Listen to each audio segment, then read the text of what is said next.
time here. So I could have been a pirate.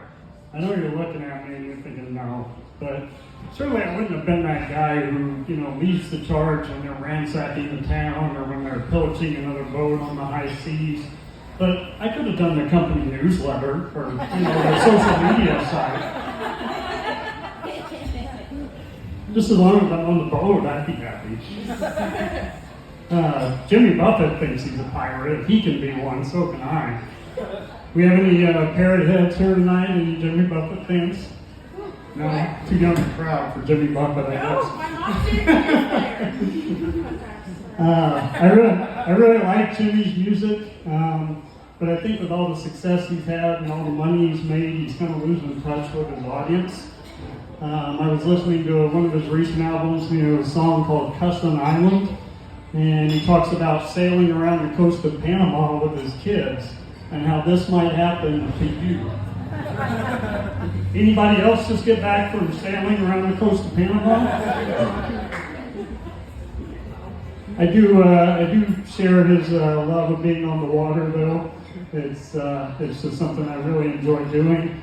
Kayaking was sort of the gateway drug for me to stand-up paddleboarding and sailing. 3 years ago during the pandemic, when we all had to go outside for a change, I bought a used sailboat off Craigslist and was surprised to learn that in the state of Colorado, you don't have to have a license or any training to operate a boat on the water. Based on my experience, I think we should probably change that. But I think we should start with teaching people how to I think we should start with teaching people how to drive their boats back down the ramp. If you've never backed a trailer, this is not a natural human skill. Something you definitely have to practice. The first time I took my sailboat to Aurora Reservoir, I was on the boat ramp so long that I gained legal residency there.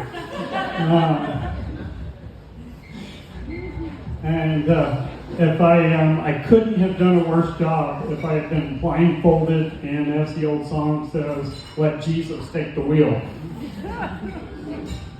A park ranger came up to me. I was there so long that he made me take a roadside sobriety test to make sure I wasn't drunk.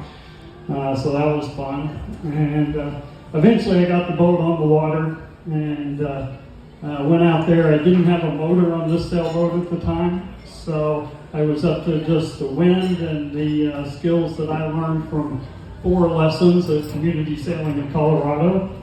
The story I'm about to tell you should not be a reflection on their teaching ability, but without a motor, I put the sails up and the boat just took off.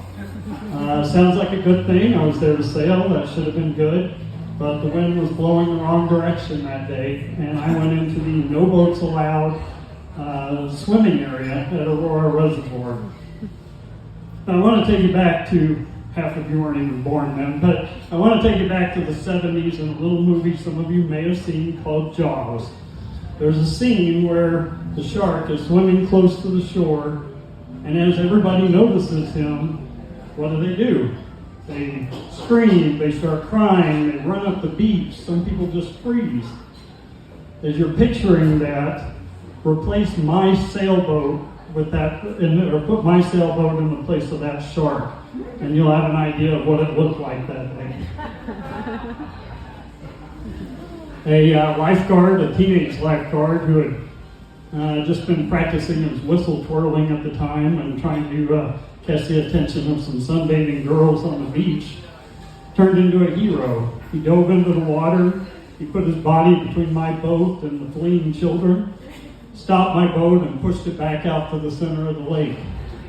They say not all heroes wear capes, but that day he came wearing a generous amount of zinc oxide on his nose and some baggy swim trunks. And I only have less than a minute left, so I'm not going to get through everything I've prepared here, but I'm going to leave it at that, other than to say that oddly enough, Kyle Jr. over here is actually not my son.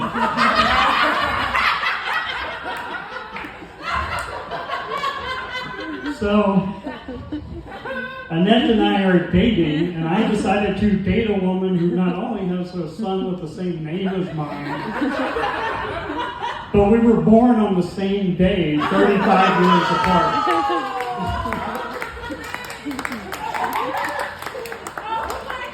So, maybe I should tell more jokes about that.